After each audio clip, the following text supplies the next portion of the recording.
Hello everyone, welcome to DCAM channel. Today we will discuss about SAM 5 TYBSc જેનું organic કેમિસ્ટ્રીનો unit number 3A nucleophilic substitution reaction કેન્દ્ર અનુરાગી વિસ્થાપન reaction discuss કરવાનું છે. એમાં ડિસ્કશન કરવાનું છે E2 વિલોપન reaction as well as mechanism discuss કરવાની છે. તો E2 વિલોપન પ્રક્રિયાની રિએક્શન અને મેકેનિઝમ ડિસ્કસ કરવાની છે. તો E2 વિલોપન પ્રક્રિયાની વાત કરીએ તો E2 વિલોપન પ્રક્રિયા SN2 રિએક્શનની માફક એક જ તબક્કામાં થાય છે. તો નોટ કરું E2 વિલોપન અથવા એલિમિનેશન કહીએ તો બી ચાલશે. વિલોપન રિએક્શન SN2 રિએક્શનની માફક SN2 રિએક્શન ની જેમ એક જ તબક્કામાં થાય છે. એક જ તબક્કામાં થાય છે. તો જનરલી થાય છે એમ કે પ્રબળ બેઝ અલ્કાઇલ હેલાઇડની પ્રબળ બેઝની હાજરીમાં જ્યારે રિએક્શન કરવામાં આવે, પ્રબળ બેઝ તરીકે સપોઝ સોડિયમ ઇથોક્સાઇડ લેવામાં આવે C2H5O- એન્ડ સોડિયમ એનું સોલ્ટ, બરાબર. તો સોડિયમ ઇથોક્સાઇડની અલ્કાઇલ હેલાઇડ સાથે રિએક્શન કરવામાં આવે તો અલ્કાઇલ હેલાઇડ તરીકે મેં લઈ લઉં 2-બ્રોમોપ્રોપેન લઈએ, બરાબર. તો સોડિયમ ઇથોક્સાઇડ એટલે કે આ થશે પ્રબળ બેઝ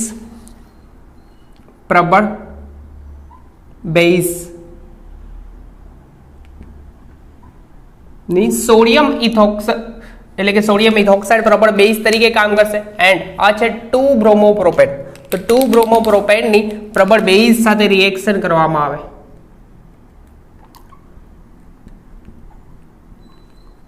તો થશે કે પ્રબળ બેઝની હાજરીમાં એટલે કે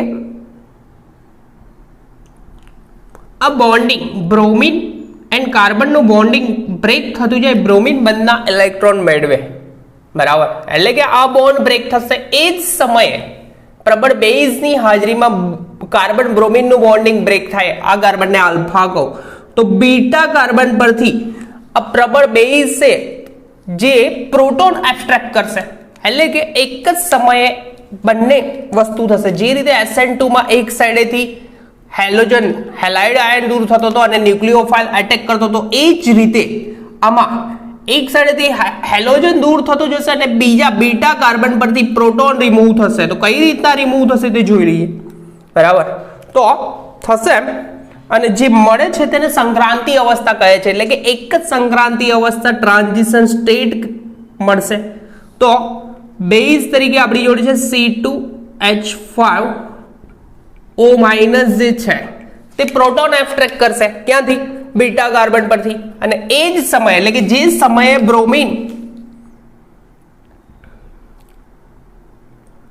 સમયે બ્રોમિનનું બોન્ડિંગ બ્રેક થતું હોય, એટલે કે આ બ્રોમિન નું બોન્ડ બ્રેક થતું હોય એટલે કે બંને ઇલેક્ટ્રોન લઈને જશે, એ જ સમયે હાઇડ્રોજન પર પ્રોટોન એબ્સ્ટ્રેક્ટ કરશે. એટલે કે પ્રોટોન H+ ફોર્મમાં આ ભાઈ એબ્સ્ટ્રેક્ટ કરશે કોણ? ઇથેનોલ એટલે કે ઇથોક્સાઇડ આયન છે, પ્રોટોન એબ્સ્ટ્રેક્ટ કરશે અને બાકીનો કાર્બન એઝ ઇટ ઇઝ. એટલે કે અહીંયા મળશે શું? ટ્રાન્ઝિશન સ્ટેટ, સંક્રાંતિ અવસ્થા. તો પ્રબળ બેઝની હાજરીમાં એક જ સમયે બ્રોમિન દૂર થશે, એ જ સમયે પ્રોટોન પણ દૂર થશે બીટા કાર્બન પરથી. આ બ્રોમિન જોડાયો તો એ કાર્બનને આલ્ફા કાર્બન કહેવાશે, બાજુનો કાર્બન બીટા. તો બીટા પરથી આ રિમૂવ થશે અને આપણને જે ફાઇનલ પ્રોડક્ટ મળે છે તો કંઈક આ રીતની હશે.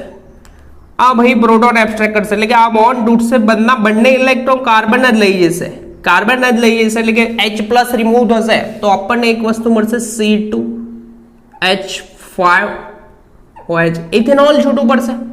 એન્ડ બીજું છે સોડિયમ છે, તો સોડિયમ અને હેલોજન દૂર થશે તો NaBr તો એક પ્રોડક્ટ મળશે sodium bromide as well as અહીંયા બોન્ડિંગ બ્રેક થયું એટલે કે કાર્બન બંધના બંને ઇલેક્ટ્રોન મેળવે માઇનસ ચાર્જ એન્ડ CH અને અહીંયા બ્રોમિન બોન્ડિંગ બ્રેક થશે તો બંને ઇલેક્ટ્રોન બ્રોમિન લઈ જશે મેળવે તો માઇનસ, તો અહીંયા ક્રિએટ થશે પોઝિટિવ ચાર્જ એન્ડ CH3 તો એઝ ઇટ ઇઝ. તો પોઝિટિવલી ચાર્જ અને નેગેટિવલી ચાર્જ કાર્બન વચ્ચે શું ફોર્મ થશે? બોન્ડ ફોર્મ થશે. એટલે કે આપણે લીધેલું છે 2 બ્રોમો પ્રોપેન લીધું હતું, એમાંથી ફોર્મ થયું પ્રોપીન, જેને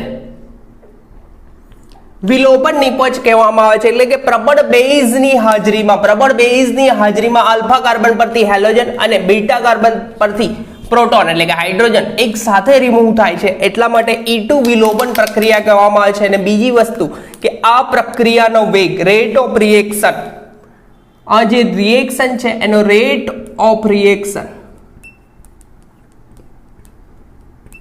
એ રેટ ઓફ રિએક્શન એક ન્યુક્લિયોફાઇલ બેઝ જે છે તે ન્યુક્લિયોફાઇલ તરીકેનું કામ કરશે. કેન્દ્ર અનુરાગી એઝ વેલ એઝ સબસ્ટ્રેટ આ બંનેની સાંદ્રતા પર આધાર રાખતો હોવાથી આ રિએક્શનને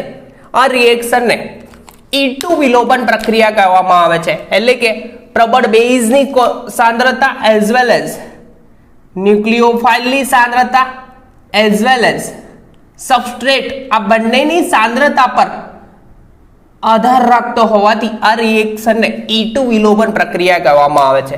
તો એકદમ સિમ્પલ મેકેનિઝમ છે. આ છે મેકેનિઝમ ભાઈ, E2 રિએક્શનની મેકેનિઝમ થશે, ક્રિયાવિધિ. તો સિમ્પલ વસ્તુ છે, પ્રબળ બેઝની હાજરીમાં આલ્કાઇલ હેલાઇડની રિએક્શન કરવામાં આવે તો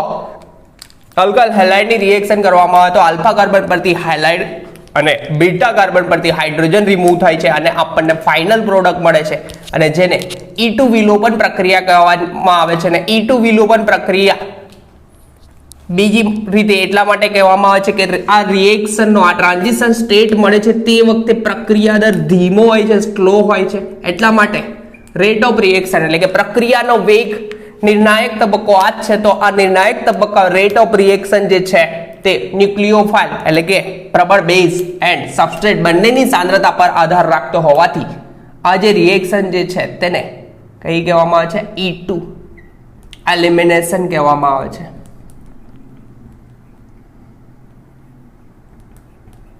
E2 એલિમિનેશન રિએક્શન કહેવામાં આવે છે.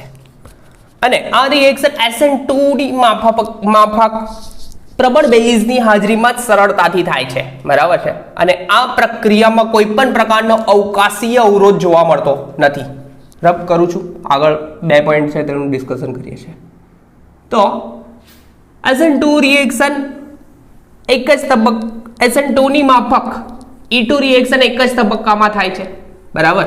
અને પ્રબળ બેઝની હાજરીમાં આલ્ફા કાર્બન પરથી હેલોજન અને બીટા કાર્બન પરથી કોણ દૂર થાય છે?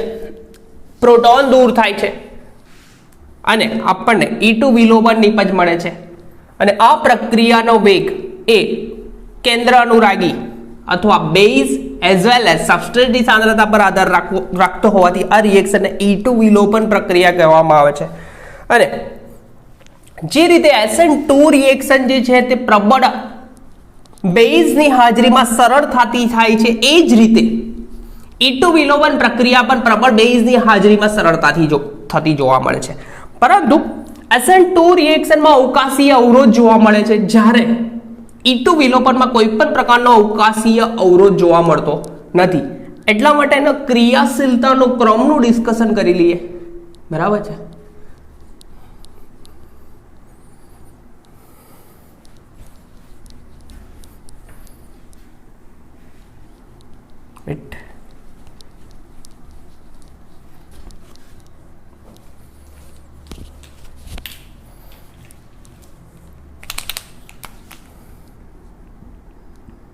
જો કેન્દ્ર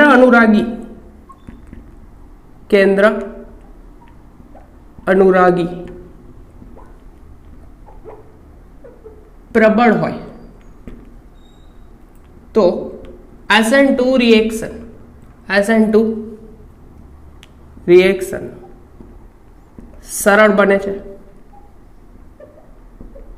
તે જ રીતે બેઝની પ્રબળતા વધતા તે જ રીતે E2 રિએક્શન પણ E2 વિલોપન પ્રબળ બેઝની હાજરીમાં સરળ બને છે. પ્રબળ બેઝની હાજરીમાં સરળ બને છે. અને બીજી વસ્તુ કે આ બંને SN2 રિએક્શન અને E2 વિલોપનની સરખામણી કરવામાં આવે તો SN2 રિએક્શન જે છે તેમાં અવકાશીય અવરોધ એટલે કે સ્ટેરિક હિન્ડરન્સ હોવાને કારણે SN2 રિએક્શનમાં અવકાશીય અવરોધ હોવાના કારણે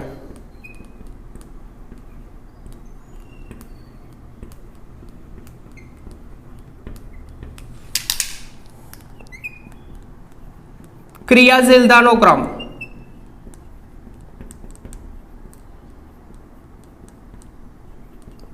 કઈક આ રીતનો હશે. પ્રાઇમરી અલ્કાઇલ હેલાઇડમાં ઇઝીલી રિએક્શન થશે.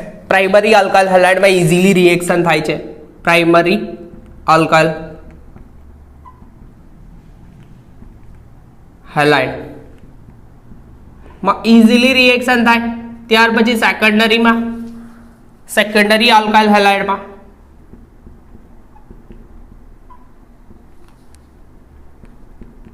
એન્ડ લાસ્ટ પાર્ટ ટર્શરીમાં એ લગભગ ઇમ્પોસિબલ થાય છે.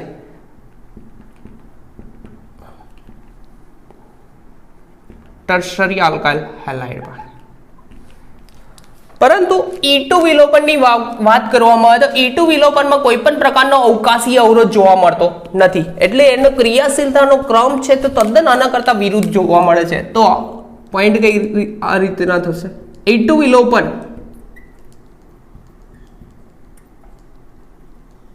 માં અવકાશીય અવરોધ નથી એટલે કે સ્ટેરિક હિન્ડરન્સ નથી. અવકાશીય અવરોધ ન હોવાથી ક્રિયાશીલતાનો ક્રમ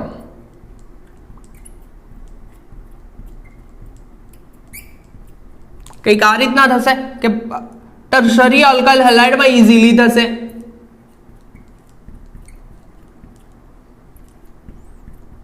ટર્શરી આલ્કાઇલ હેલાઇડમાં ઇઝીલી થશે. ત્યાર પછી સેકન્ડરી આલ્કાઇલ હેલાઇડ એન્ડ લાસ્ટમાં હશે પ્રાઇમરી આલ્કાઇલ હેલાઇડમાં. તો એક્ઝામ્પલ જોઈએ ને કે E2 રિએક્શન વિરુદ્ધ SN2 બરાબર. તો ટર્શરી આલ્કાઇલ હેલાઇડની સપોઝ તૃતીયક ब्यूटाइल समूह लूँ मैं 4 कार्बन धरावતું टर्शरी ब्यूटाइल क्लोराइड लो.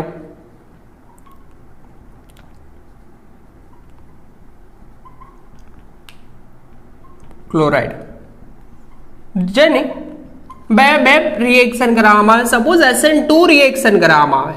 કઈ રિએક્શન? SN2. તો SN2 રિએક્શન પોસિબલ છે જ નથી.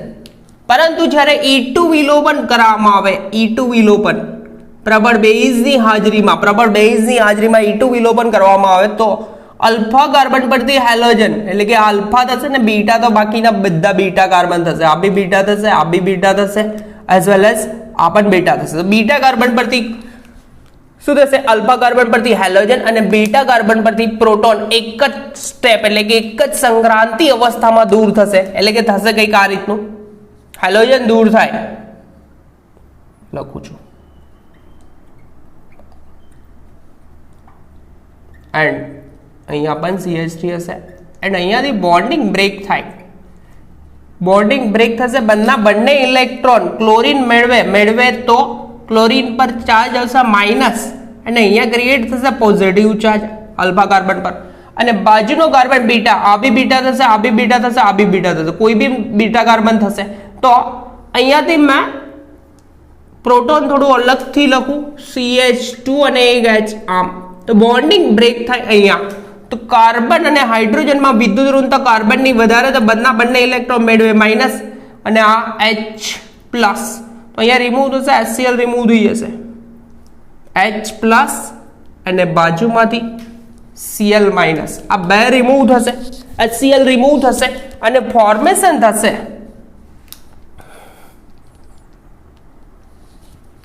અહીંયા ડબલ બોન્ડનું. તો આપણને કંઈક આ વિલોપન નિપજ મળશે, E2 વિલોપન નિપજ આ રીતની મળશે, બરાબર. તો E2 વિલોપન નિપજ થશે. તો એકદમ સિમ્પલ નામકરણ કરવું હોય તો પણ થઈ જશે. શું થશે? પ્રોપીન થશે, 1 2 ને 3 કાર્બન, 2 મિથાઇલ પ્રોપીન. શું નામ થશે? 2 મિથાઇલ પ્રોપીન.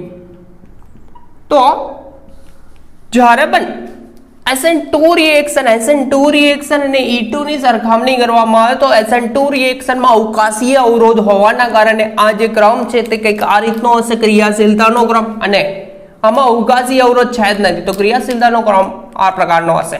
તો ટર્શરી આલ્કાઇલ હેલાઇડની SN2 રિએક્શન કરતા, આ ટર્શરી આલ્કાઇલ હેલાઇડ છે, SN2 રિએક્શન કરતા E2 રિએક્શન કેવી હોય છે? એકદમ સરળ હોય છે, ઈઝી બને છે.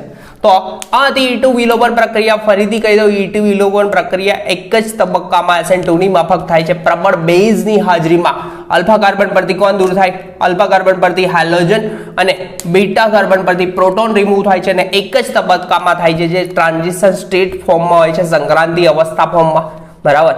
અને આ પ્રક્રિયાનો વેગ, રેટ ઓફ રિએક્શન, પ્રક્રિયક એટલે કે સબસ્ટ્રેટ એઝ વેલ એઝ ન્યુક્લિયોફાઇલ એટલે કે બેઝ તરીકે જે લીધું છે, જે ન્યુક્લિયોફાઇલ હશે, એ બંનેની સાંદ્રતા પર આધાર રાખતો હોવાથી આ રિએક્શનને E2 એલિમિનેશન રિએક્શન કહેવામાં આવે છે. અને પ્રબળ બેઝની હાજરીમાં હેલોજન અને પ્રોટોન દૂર થઈને આપણને વિલોપન નિપજ મળશે. અને જો કેન્દ્ર અનુરાગી પ્રબળ હોય તો SN2 જે રીતે ફાસ્ટ રિએક્શન થાય છે, બરાબર, સરળ બને છે, એ જ રીતે E2 વિલોપન પણ પ્રબળ બેઝની હાજરીમાં સરળ બને છે. અને SN2 પ્રક્રિયામાં શું હોય છે? અવકાશીય અવરોધ, સ્ટેરિક હિન્ડરન્સ હોય છે, પરંતુ આમાં સ્ટેરિક હિન્ડરન્સ નથી. તો ક્રિયાશીલતાનો ક્રમ પ્રાઇમરી આલ્કાઇલ હેલાઇડ, સેકન્ડરી, ત્યારબાદ ટર્શરીમાં થાય છે. પણ ટર્શરીમાં લગભગ ઇમ્પોસિબલ હોય છે, બરાબર છે. તો E2 વિલોપનમાં એવું કોઈ પ્રોબ્લેમ છે નહીં. ટર્શરી આલ્કાઇલ હેલાઇડમાં ઇઝીલી રિએક્શન થાય છે. પ્રબળ બેઝ અથવા ન્યુક્લિયોફાઇલ, અહીંયા બેઝ લેવામાં આવશે, બરાબર છે. પ્રબળ બેઝની હાજરીમાં ઇઝીલી રિએક્શન થાય છે. તો આ E2 વિલોપન પ્રક્રિયા એકદમ સિમ્પલ. નેક્સ્ટ લેક્ચરમાં આપણે ડિસ્કશન કરીશું E1CB રિએક્શન, બરાબર. તો ત્યાં સુધી કન્ટિન્યુમાં પ્રિપેર કરતા રહો. નેક્સ્ટ લેક્ચરમાં મળ્યા E1CB રિએક્શન સાથે. ત્યાં સુધી કન્ટિન્યુમાં પ્રિપેર કરતા રહો. અને આપણી ચેનલ પર ફર્સ્ટ ટાઈમ આવ્યા હોય તો ભાઈ રેડ બટન પર ક્લિક કરો અને આપણા લેક્ચર્સને મેક્સિમમ શેર કરો, જેથી કન્ટિન્યુમાં લેક્ચર મેં પુટ કરતો રહું.